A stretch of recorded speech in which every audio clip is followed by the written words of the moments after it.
everyone, it's Annie, and today I am going to do a reading like my zodiac sign challenge. Now, my zodiac sign is Cancer. I was born on June 22nd, and I am excited to do this. I got my inspiration from Books and Lala, of course, and I know a lot of other people have done vlogs like this as well, and it's just a really fun concept, and I hope you enjoy. Let's go. Okay, so I found a bunch of blog posts and things that have recommendations for the different zodiac signs and Cancer specifically. So let's see what I can find to read. First, Epic Reads, book recommendations based on your astrological sign. The crab can be a bit unpredictable, sensitive, empathetic, intuitive. Yes, that's right. Oh, the picture's not showing up. Why not? Oh, it's an Instagram post. Okay. Ooh, Challenger Deep. That's on my TBR. Interesting. And I just read a book by Jasmine Warga, her middle grade, Other Words for Home, so My Heart and Other Black Holes could be a contender, but I'm excited to see Challenger Deep on here because that's on my TBR already, which would be nice. All right, I'll keep that in mind. Next, let's see this BuzzFeed quiz. Fantasy. Not much of a quiz, was it? Oh, this is also on my TBR. It's so long though, it's like 900 pages. Should I read it? Should I do it? Because when am I ever gonna do it? Because it's always like, oh, I want to read it, but it's 900 pages, and then I just don't read it. So maybe this will make me read it. So sensitive, complex cancers deserve an epic fantasy that will sweep you off your feet. Yeah, okay. I think I'll read it, and it matches my shirt, so that's a sign. This summer, it's almost summer. Cancer, Memorial Drive. I've never heard of this book. Exquisite book, heart-wrenching life experiences. Oh, it's written by a poet. Oh. Sorrow and sadness, but a tender depiction of the love between mother and daughter. Everyone will feel everything while reading this wonderful and emotional book. Have I heard of this? I don't know. I recognize this cover. Interesting. I don't know if I really feel like reading a memoir right now, but okay, keep it in mind. Now we did summer, so it's not fall, but let's see what they recommend for fall. A girl is a body of water. Ooh, wait, this is on my TBR. I think it's on my TBR. Wait, let's see. Yes!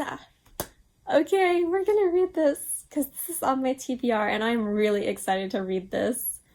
Okay. Yes! Look at this cover too. It's so beautiful. Okay, let's see why they recommend this. Young Ugandan girl's quest to know her biological mother and heritage. Very sentimental and emotional. Cancers can have a complicated or close relationship with their parents, particularly the maternal influences. All the more reason why this seemingly tough crustacean will read this book with a heavy heart. Ooh, okay, I'm reading this. I'm gonna read this. Oh, this is all about cancers. Oh, are these... Okay. Okay. I don't know these. City of Girls. I do want to read this, but I think I'm gonna save it because I'm not in the mood for it, and I feel like I am gonna like it, but I want to be in the right mood for it so that I can give it like the attention it deserves, you know? All right, interesting. Books to read for your zodiac sign, part 1. Ooh, I like these headings. This is so pretty. 10 White Geese? What is this? Standalone novel about a woman named Emily who rents a remote farm in rural Wales. Ooh. She finds 10 geese on the farm. She's an Emily Dickinson scholar. Ooh, and it will draw in the gentle, compassionate, and highly intuitive natures of Cancers. Ooh, not a very good average rating, is it? I had a feeling. Ooh, it was translated from Dutch. I love translated books. Okay, I'm gonna think about this one. I will think. And Red, White, and Royal Blue. I know it's on my TBR, but I just don't feel like reading a romance right now. No, sorry.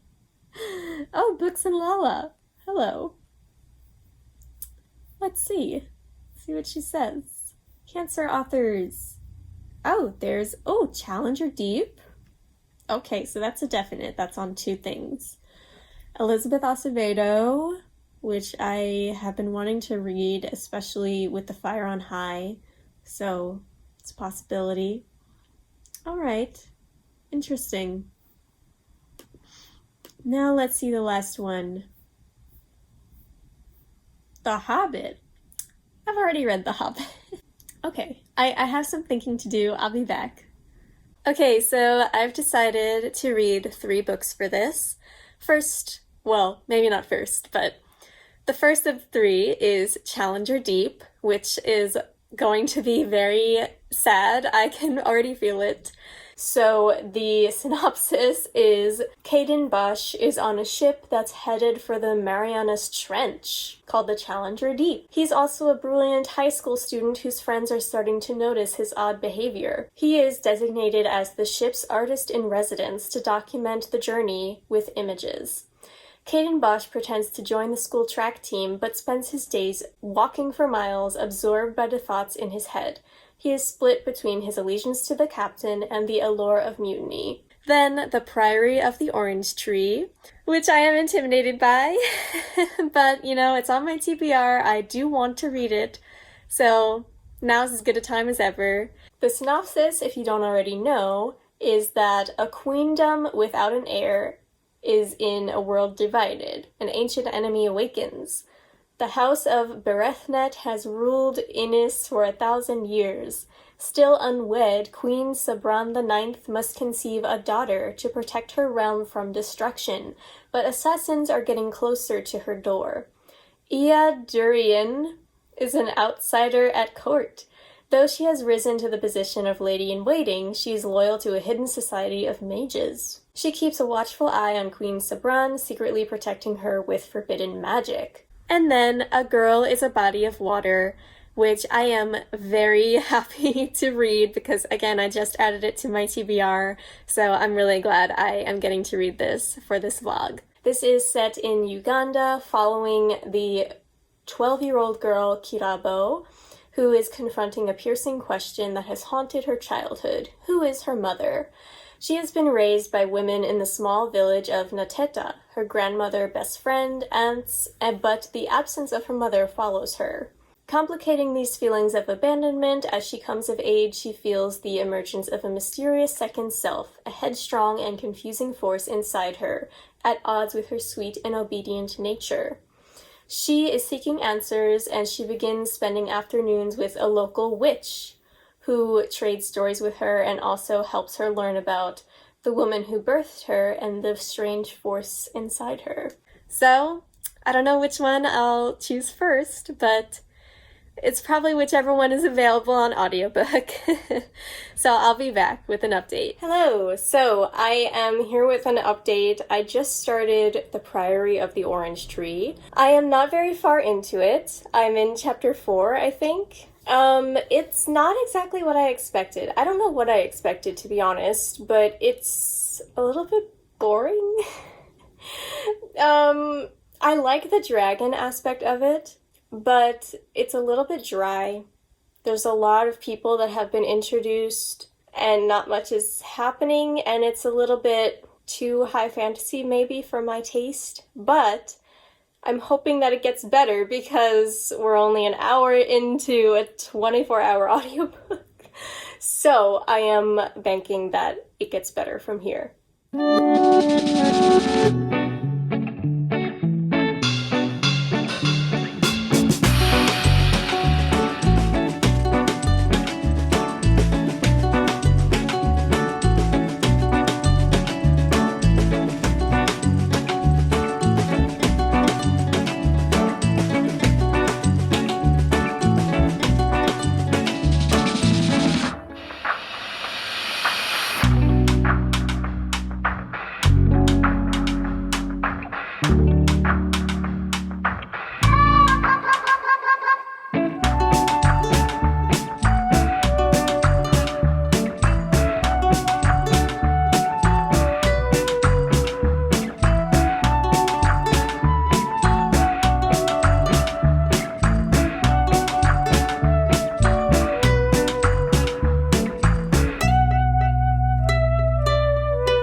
everyone. So I wanted to update you. I am about 50% through with the Priory of the Orange Tree. I think I like it. I have to admit, I'm still a bit unsure about who some of the characters actually are.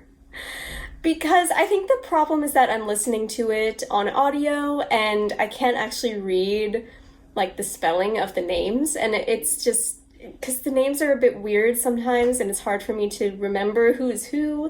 But I am really liking Sabran and Darian. Although I don't like Sabran herself, she's kind of annoying, but she's a royal, so, you know, whatever, she's spoiled. But I am really loving their relationship, and I love the dragons. So I'm excited that I am actually liking this, and I'll be back to update you at the end. So I'm watching Sappho's Library's vlog about the Hen Awards and Honey and Ishu's Guide to Fake Dating, and she's really making me want to read Honey and Ishu.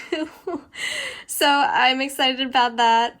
I am writing or trying to write. I am at over 13K, so I'm excited about that. And I have my matcha latte, so I am relaxed. Hello, I'm here with an update. I just finished like 2 seconds ago The Priory of the Orange Tree, and I am giving it 4 stars. I really liked it. It was definitely an epic fantasy. Very long. I personally do not think it needed to be that long. And I don't know if I would have rated it as highly if it did not have Sabran and Iyad together, but that's not the case, so that's not what we're going to talk about. I thought this book was very interesting in a good way. The dragons were super interesting. There was like fire breather dragons, which are like the enemy, and then water dragons, which are revered as gods. And I really liked most of the characters. Like I said, some of them I still don't think had too much importance to the story, but at the end I definitely saw their purpose, but I just don't know if they needed that much page time, if you know what I mean, throughout the whole book. And I just want to say that the audiobook, I don't really recommend. It was fine, except the witch character, like the witch of the forest. There is this character who's like immortal and she's an evil witch. The voice acting for that character was so over the top and really overacted. It was not good. But other than that, the audiobook performance was fine too. But I really liked it. I just think that it was extremely complicated, and I personally do have a little bit of an issue with books that are this complicated. I prefer books to be a little bit easier to understand and wrap my head around. You know, all the politics felt quite realistic, and I really liked how she created all of these worlds, and I thought it was really good, and I'm glad that I finally read it. So now I am going to start Challenger Deep. My shirt matches it. This is much shorter, so I'm glad about that. And I'm looking forward to starting it. Hello everyone, good morning. I am here to give you my update and thoughts on Challenger Deep. I loved it. I gave it 5 stars. I thought it was very powerful and very emotional, and I don't know Neil Shusterman's like background with mental health and whether this is good representation for schizophrenia, but from a nonfiction memoir I read recently called Inferno about a woman who went through postpartum psychosis, it does seem very similar to what she wrote that she experienced while having psychosis. So it does seem like he did his research. However, I just want to put a disclaimer. I have never experienced it, or so I can't really say myself whether it's accurate or not, but I thought it was extremely well done. I really loved the alternating chapters between him in the hospital and trying to recover, and also him in his delusion of the pirate ship and everything, and the parallels between reality and his perceived reality. I thought it was so well done. It was great. It was one of the best YA contemporaries I've read recently, and I am so glad that I read it for this. It was really, really powerful. And I don't think it would have been as powerful if I hadn't read a memoir about psychosis before this. So I am really glad that I did that as well. It's also a very quick read. There are about 160 chapters, but they're all super short, and it made it go really, really quick. I read it in like 2 days. I mean, it's a YA, so it's like reasonable length, but it's not like novella length, and it's still a really quick read. So I think if anyone is like in a reading slump or something, this might be a good book for you to pick up.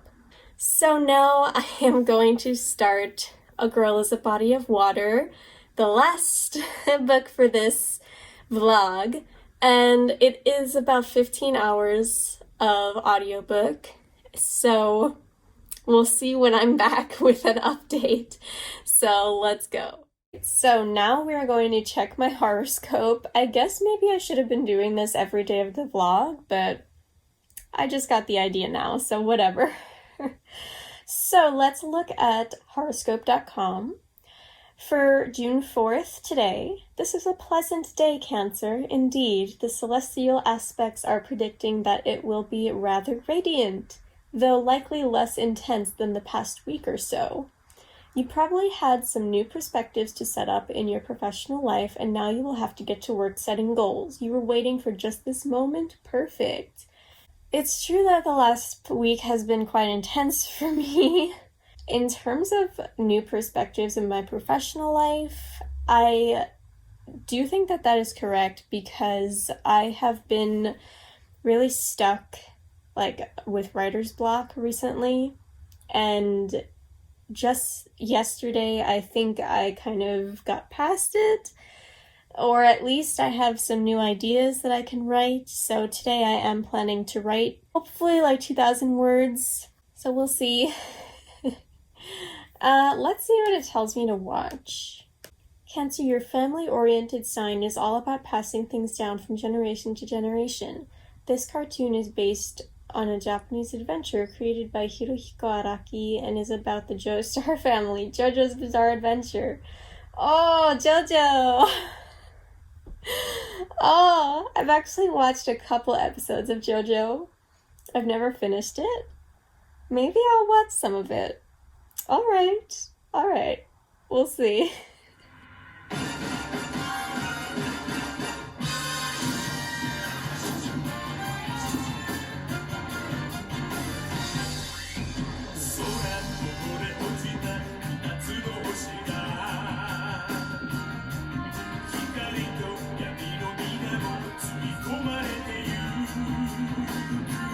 Okay, I am here to give my 50% update on A Girl is a Body of Water. I am a little bit unsure about it. I'm gonna be honest, I kind of thought about DNFing it. It's not that it's bad, it's just not for me.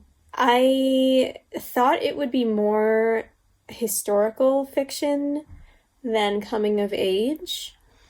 And it has, like, I don't know, I just feel like I can't find any interest in it. Like, I just feel like I just want it to get to the point. There's a lot of weird stuff going on with the main character. She's 12 years old, and she acts much younger. So that's a little weird. And I just am not so interested in her coming-of-age story or her in general. I'm more interested in the history and, like, what's going on around her. This book takes place in Uganda in the 1970s, so I wish we saw more of that in the book, but there's a lot more to go, so let's go.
Hello, so I'm here to update you on A Girl is a Body of Water. I just finished it.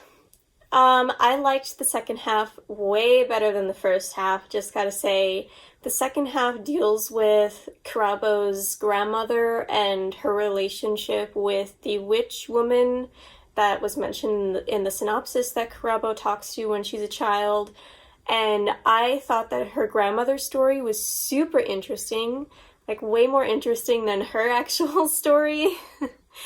And I kind of wish the book was about the grandmother, but she gets like a good portion of the second half of the book that's just told from her perspective in like the 1940s instead of the 1970s. And I really enjoyed that. And also, by the end of the book, Karabo is 19. So she's a bit older, and I enjoyed seeing her interactions with her family and the things that happen with that, and what becomes important to her and what's less important to her as she matures. I really liked that. And the second half of the book was way better, and I'm glad I didn't DNF it. I think I'm going to give it 3 stars because without the second half of the book, it would have been a 2-star because it just was not enjoyable, the first half to me. But with the second half was like a 4-star. So yeah, I think 3 stars is the way to go here. Alright guys, that is it for this vlog. I hope you enjoyed. Just a simple wrap up. I loved Challenger Deep, gave it 5 stars. And then I gave Priory of the Orange Tree 4 stars, and then A Girl's Body of Water 3 stars. So all in all, pretty good reading, nothing bad. And I'm really glad that I did this. It was fun to do another, aspect of my personality. And I hope you guys enjoyed. And if you did, please like and subscribe to my channel, and look out for more bookish videos every Wednesday and Saturday. I'll see you next time. Bye!